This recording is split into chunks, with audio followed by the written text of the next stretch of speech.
Hello students, this video is related to life insurance chapter 2 part 4 of fundamentals of insurance. In this video we are going to cover condition and terms of policy and effects of non-compliance. Policy की क्या क्या conditions होती हैं, क्या क्या terms होती हैं, वो इस टॉपिक के अंदर हम करेंगे। और अगर उन टर्म्स को कंडीशंस को पूरा नहीं किया जाता तो उनके क्या क्या इफ़ेक्ट होंगे। तो हम स्टार्ट करते हैं। सबसे पहले conditions and terms of policy, policy की क्या क्या टर्म्स और कौन कौन सी कंडीशंस हो सकती हैं।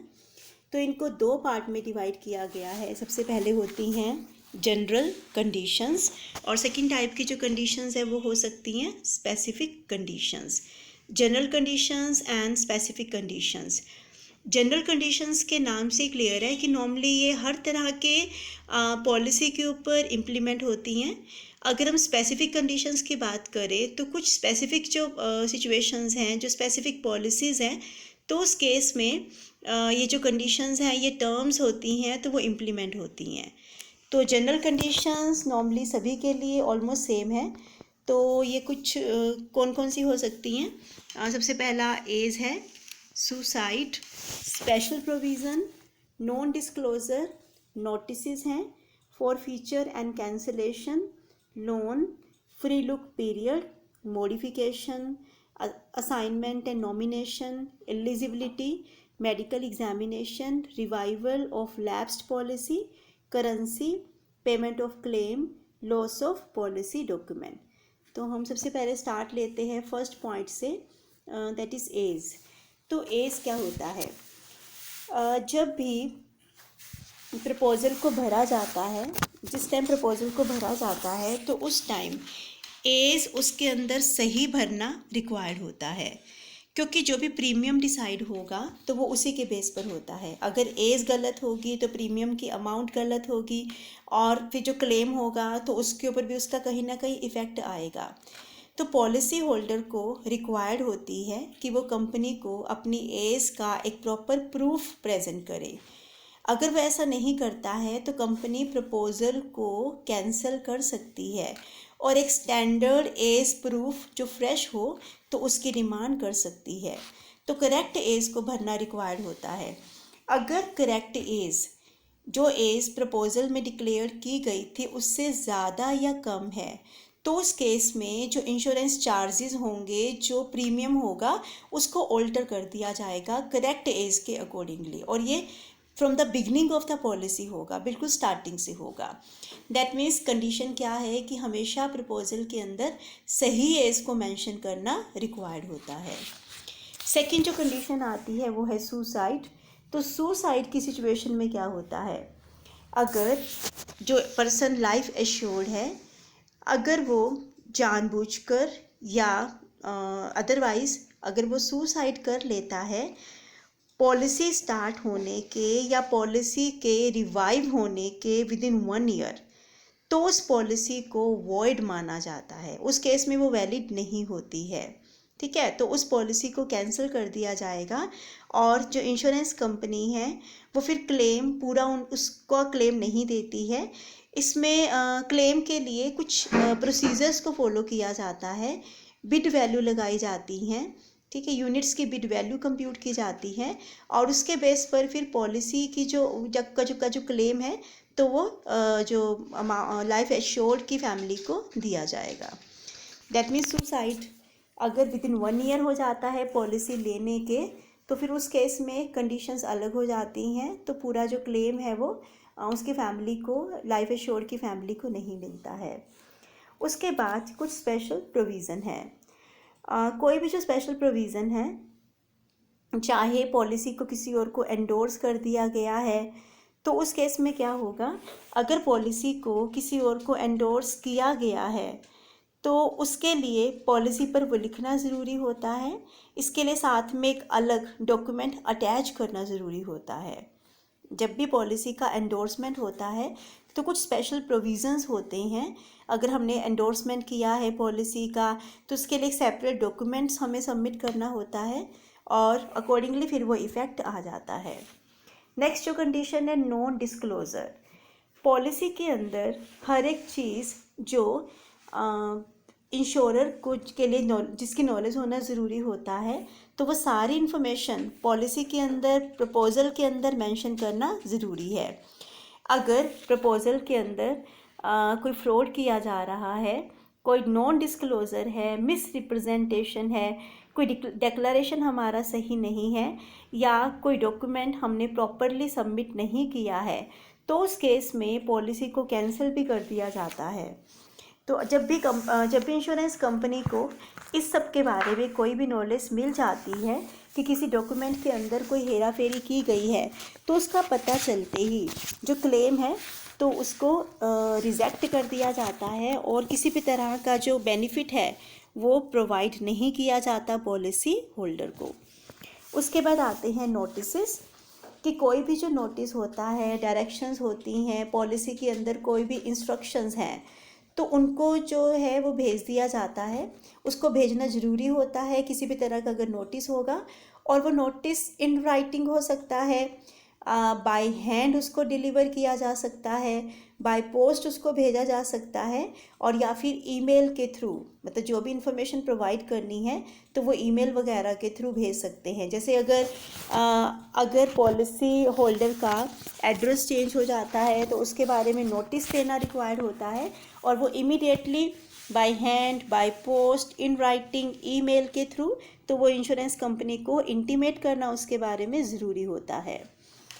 नेक्स्ट जो पॉइंट है that is forfeiture and cancellation.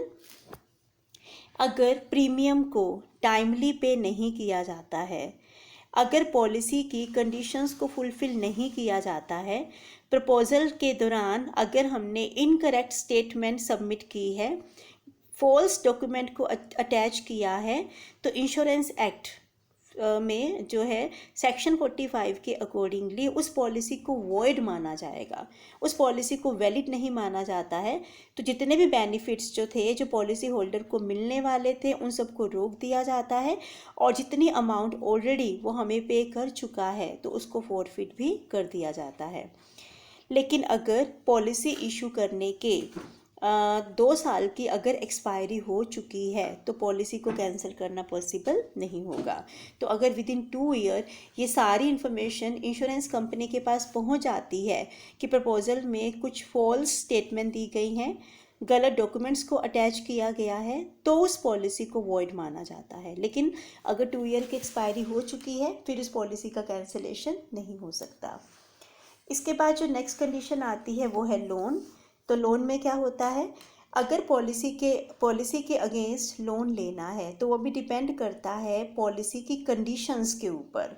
तो नॉर्मल केस में जो लोन लिया जा सकता है वो एंडोनमेंट पॉलिसी के अगेंस्ट हो सकता है, अदरवाइज लोन लेना इजीली पॉसिबल नहीं होता।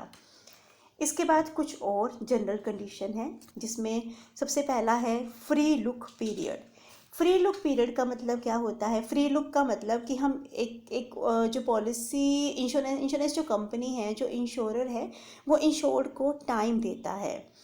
टाइम मतलब पॉलिसी लेने के विदिन 15 डेज, 15 दिन का टाइम दिया जाता है।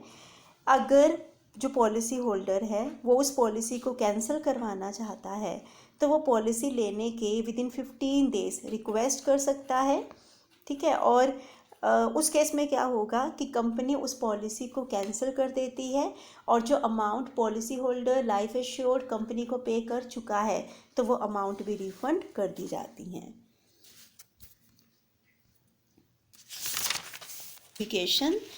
पॉलिसी अगर एक बार इशू कर दी गई है तो ना तो उसको चेंज करना पॉसिबल है और किसी भी तरह के वेरिएशंस को लेकर आना पॉसिबल नहीं होता है। तो पॉलिसी में मॉडिफिकेशन करना बाद में इजी नहीं होगा। Assignment and nominations. असाइनमेंट का मतलब होता है कि जब कोई पर्सन, कोई पॉलिसी होल्डर अपनी पॉलिसी किसी और को असाइन कर देता है, किसी और को इशू कर देता है, तो वो असाइनमेंट या एंडोर्समेंट का केस होता है। तो उसके लिए भी जब असाइनमेंट करनी होती है तो प्रॉपर पॉलिसी के लिए एक एंडोर्समेंट को साइन करना या एक सेपरेट इंस्ट्रूमेंट होता है जिसको साइन करना रिक्वायर्ड होता है। जो असाइनर है, जो अपनी पॉलिसी को असाइन कर रहा है, तो उसको रीज़न देना पड़ेगा, उसको फैक्ट देना पड़ेगा कि असाइनमेंट क्यों हो रही है। और वो जो पूरी प्रॉपर एक स्टेटमेंट होती है तो उसका अटेस्टेशन करवाना भी मैंडेटरी होता है। लाइफ एश्योर्ड अपने नॉमिनेशन भी बना सकता है किसी भी टाइम पॉलिसी के टेन्योर के दौरान, कि टाइम ड्यूरेशन के दौरान वो किसी को भी अपना नॉमिनी बना सकता है, तो नॉमिनेशंस किया जा सकता है। नेक्स्ट आती है एलिजिबिलिटी। तो कौन पर्सन इंश्योरर के साथ एक वैलिड कॉन्ट्रैक्ट कर सकता है? जिसने मेजॉरिटी को अटेन कर लिया है, जो एक वैलिड कॉन्ट्रैक्ट को एंटर कर, मतलब एक वैलिड कॉन्ट्रैक्ट वो कर सकता है, तो वो खुद को इंश्योर करवा सकता है, मतलब, और उनका भी करवा सकता है जिनमें उसका इंश्योरेबल इंटरेस्ट होगा। जैसे फादर अपने बच्चों के लिए करवा सकते हैं, हस्बैंड वाइफ का करवा सकता है, वाइफ हस्बैंड का करवा सकती है। तो इस केस में जिस पर्सन के में हमारा इंश्योरेबल इंटरेस्ट होगा तो उसका हम इंश्योरेंस करवा सकते हैं। तो ये एलिजिबिलिटी का क्राइटेरिया होता है। उसके बाद आता है मेडिकल एग्जामिनेशन। मेडिकल एग्जामिनेशन के लिए इंश्योरेंस कंपनी कभी भी कह सकती है, और उनका अपना डॉक्टर्स का पैनल होता है प्रपोजल एक्सेप्ट करने से पहले। मतलब प्रपोजल में, क्योंकि जो इंश्योर्ड है, जो प्रोस्पेक्टिव इंश्योर्ड है, तो उसको अपने बारे में पूरी डिटेल प्रपोजल के अंदर देनी होती है। तो वो डिटेल सही है या नहीं है, उसने अपने मेडिकल पूरी डिटेल एक्यूरेट दी है या नहीं दी है, तो उसको वेरीफाई करवाने के लिए इंश्योरेंस कंपनी अपने डॉक्टर का एक पूरा पैनल बुला सकती है। और कभी भी प्रपोजल में जो पर्सन है जिसने प्रपोजल दिया है तो उसका मेडिकल एग्जामिनेशन करवा सकती है। इसके बाद आता है revival of lapsed policy. Lapsed policy को भी रिवाइव करवाया जा सकता है। जिन पॉलिसी का टाइम ड्यूरेशन ख़त्म हो चुका है तो उनको रिन्यू करवाया जाता है, लेकिन उस केस में भी हेल्थ का एक सेटिस्फैक्ट्री एविडेंस प्रेजेंट करना होगा पॉलिसी होल्डर को, और उसको इंटरेस्ट के साथ प्रीमियम पे करना पड़ेगा। रिवाइवल कब होता है कि अगर हमने पॉलिसी का प्रीमियम पे करना बंद कर दिया है और पॉलिसी कैंसिलेशन होने की सिचुएशन में है, तो हम रिक्वेस्ट करके पॉलिसी का रिवाइवल करवा सकते हैं। लेकिन उस सिचुएशन में भी जो हमारा एरियर प्रीमियम है वो हमें पे करना पड़ेगा और विद इंटरेस्ट पे करना पड़ेगा। कंपनी लैप्स्ड पॉलिसी को रिफ्यूज़ भी कर सकती है, रिवाइव भी कर सकती है। वो डिपेंड करेगा कि जो कंपनी का बोर्ड किस तरह की गाइडलाइंस दे रहा है, तो अकॉर्डिंगली फिर जो है वो कंपनी का अपना एक एक्शन होगा। करेंसी, जो भी करेंसी कंपनी पे करेगी या कंपनी को पॉलिसी होल्डर ने पे करना है, वो इंडिया में पे किया जाएगा और इंडियन करेंसी में पे किया जाएगा। तो ये भी एक कंडीशन है। नेक्स्ट आता है पेमेंट ऑफ क्लेम। नॉमिनी या उसके लीगल हायर की रिक्वेस्ट पर जो कंपनी है वो क्लेम को पे कर देगी। तो कंपनी जो क्लेम है वो मैक्सिमम 180 डेज़ के अंदर पे कर देगी। जो क्लेमेंट का प्रूफ है उसमें रिक्वायर्ड होता है कि वो एंटाइटल होना ज़रूरी है, उसके पास ओरिजिनल पॉलिसी डॉक्यूमेंट है, ओरिजिनल डेथ सर्टिफिकेट है, डेथ के क्या कोज थे, क्या मेडिकल कोज थे, उसका पूरा एक सर्टिफिकेट है, जिसने लास्ट टाइम लाइफ एश्योर्ड को देखा होगा जब उसकी डेथ हुई है। एफआईआर की कॉपी साथ में अटैच होती है। अगर पोस्टमार्टम हुआ है तो पोस्टमार्टम की जो रिपोर्ट है वो भी, अगर अननेचुरल डेथ है तो उस केस में पोस्टमार्टम रिपोर्ट को भी साथ में अटैच करना होता है क्लेम फॉर्म के साथ। तो ये कुछ कंडीशंस हैं जो पेमेंट ऑफ क्लेम के टाइम फुलफिल करना ज़रूरी होता है। और लास्ट है लॉस ऑफ पॉलिसी डॉक्यूमेंट। अगर किसी सिचुएशन में पॉलिसी डॉक्यूमेंट गुम हो जाता है, डिस्ट्रॉय हो जाता है, तो पॉलिसी होल्डर कंपनी को रिक्वेस्ट कर सकता है for the issuance of new policy document. लेकिन ये जो डॉक्यूमेंट होगा वो डुप्लीकेट डॉक्यूमेंट होगा। तो कंपनी इस डॉक्यूमेंट को इशू करने के लिए, जब वो एक डुप्लीकेट डॉक्यूमेंट इशू करती है तो उसके लिए कुछ फ़ीस चार्ज कर सकती हैं। तो ये जनरल कंडीशंस हैं जो ऑलमोस्ट हर एक कंपनी के ऊपर, हर एक पॉलिसी के ऊपर इम्प्लीमेंट होती हैं। लेकिन इसके अलावा कुछ जो सेकंड टाइप की कंडीशंस हैं वो स्पेसिफिक कंडीशंस होती हैं। तो ये स्पेसिफिक कंडीशंस क्या हैं? स्पेसिफिक कंडीशंस ये वो कंडीशंस होती हैं जो पॉलिसी टू पॉलिसी और कंपनी टू कंपनी डिफ़र हो सकती है, इसीलिए इनको इजीली समराइज करना पॉसिबल नहीं होगा। कंपनी टू कंपनी अलग हो सकती है, पॉलिसी टू पॉलिसी ये जो कंडीशंस हैं वो अलग हो सकती हैं। नेक्स्ट टॉपिक आता है that is assignment of policy. Policy को असाइन करना, पॉलिसी को किसी और को दे देना। असाइनमेंट का मतलब क्या होता है? Assignment means the transfer of title, right, interest on asset, life policies and property from one person to another. जब हम अपना प्रॉपर्टी का राइट, अपनी एसेट को, अपनी लाइफ पॉलिसीज़ को, अपने टाइटल को, प्रॉपर्टी को एक दूसरे पर्सन को ट्रांसफ़र कर देते हैं तो वो सिचुएशन असाइनमेंट की होती है। The person who transfer the right is known as assignor. जो पर्सन अपने राइट को ट्रांसफ़र कर रहा है उसको असाइनर बोला जाता है। The person to whom the title is transferred is known as assignee. जिसको ये राइट ट्रांसफ़र किया जा रहा है तो उसको असाइनी बोला जाता है। असाइनी जो असाइनमेंट है बेसिकली लोन की सिचुएशन में हो सकता है कि जब आप पॉलिसी एज ए सिक्योरिटी किसी के पास रख रहे हैं, उसके अगेंस्ट आप लोन ले रहे हो, तो उस केस में पॉलिसी को असाइन किया जाता है। असाइनमेंट के केस में अगर लाइफ एश्योर्ड की डेथ हो जाती है तो असाइनी को राइट मिल जाता है कि उसको क्लेम मिलेगा, ठीक है, या तो लाइफ एश्योर्ड की डेथ होने पर या फिर पॉलिसी के मैच्योर्ड होने पर, जैसा भी केस होगा, तो उस केस में जो क्लेम है वो असाइनी को रिसीव करने का राइट होता है। इसके बाद असाइनमेंट कितनी तरह के हो सकते हैं? Type of assignment. Assignment can be of two type. First is absolute assignment और सेकंड हो सकती हैं कंडीशनल असाइनमेंट। तो दो तरह के असाइनमेंट है, absolute and conditional assignment. Absolute assignment क्या होती है? ये वो असाइनमेंट होती हैं जिस सिचुएशन में असाइनी के पास पूरा का पूरा राइट रहता है पॉलिसी के ऊपर जब तक उस पॉलिसी को रीअसाइन नहीं कर दिया जाता in favour of policy holder. जब तक उसको रीअसाइन नहीं किया जाएगा तब तक सारा का सारा जो राइट होगा वो असाइनी के पास होगा। अगर असाइनी की डेथ मैच्योरिटी से पहले हो जाती है तो मैच्योरिटी की जो अमाउंट है वो असाइनी के लीगल हायर को पे कर दी जाएगी। तो एब्सोल्यूट असाइनमेंट में जब तक पॉलिसी रीअसाइन नहीं हो जाती है तब तक पॉलिसी के ऊपर सारा का सारा राइट असाइनी का होगा। सेकंड जो असाइनमेंट हो सकती है वो कंडीशनल असाइनमेंट है, जिसमें कंडीशनल असाइनमेंट में क्या होगा, अगर कुछ सर्टेन कंडीशंस को पूरा कर दिया जाता है तो जो राइट, जो टाइटल, जो इंटरेस्ट पहले असाइनर ने असाइनी को ट्रांसफ़र किया था वो ऑटोमेटिकली रिवर्ट बैक हो जाता है असाइनर को। वो सारे जो राइट्स थे वो वापस असाइनर को पहुंच जाते हैं।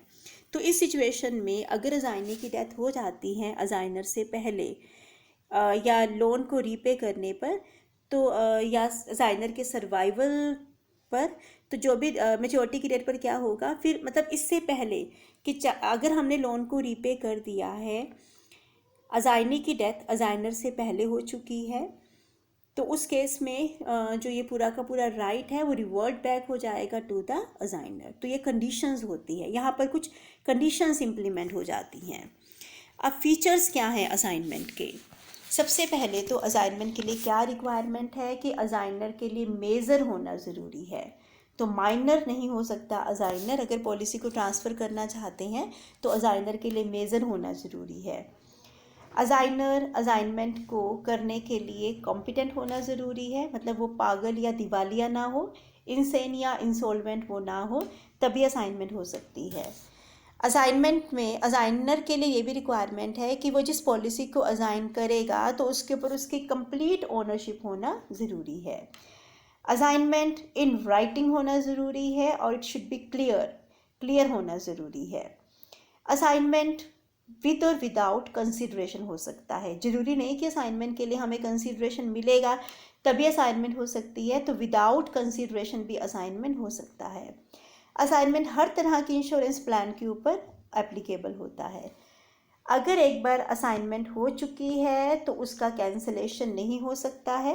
सिर्फ उसकी रीअसाइनमेंट हो सकती है। असाइनमेंट किसी भी पर्सन की फेवर में हो सकता है, किसी भी इंस्टीट्यूशन की फेवर में हो सकता है। असाइनमेंट एक पर्सन से ज़्यादा की फेवर में भी हो सकता है। असाइनमेंट की रिक्वेस्ट मिलने पर इंश्योरर के लिए रिक्वायर्ड होता है कि वो असाइनमेंट से रिलेटेड सारे फैक्ट्स को अपने पास रिकॉर्ड कर ले। असाइनमेंट में असाइनी को पूरी ओनरशिप मिल जाती है और उसका इंश्योरेंस पॉलिसी के ऊपर राइट मिल जाता है।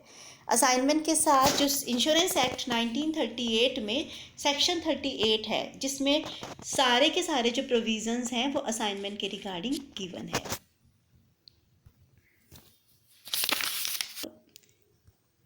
इसके बाद लास्ट टॉपिक आता है इसका, वो है प्रोसेस ऑफ असाइनमेंट। असाइनमेंट की प्रोसेस क्या होती है? अगर एक पर्सन अपनी जो पॉलिसी है वो किसी और को असाइन करना चाहता है तो वो कैसे हो सकता है? उसके लिए या तो एंडोर्समेंट करनी पड़ेगी और या फिर एक सेपरेट इंस्ट्रूमेंट को सबमिट करना होता है।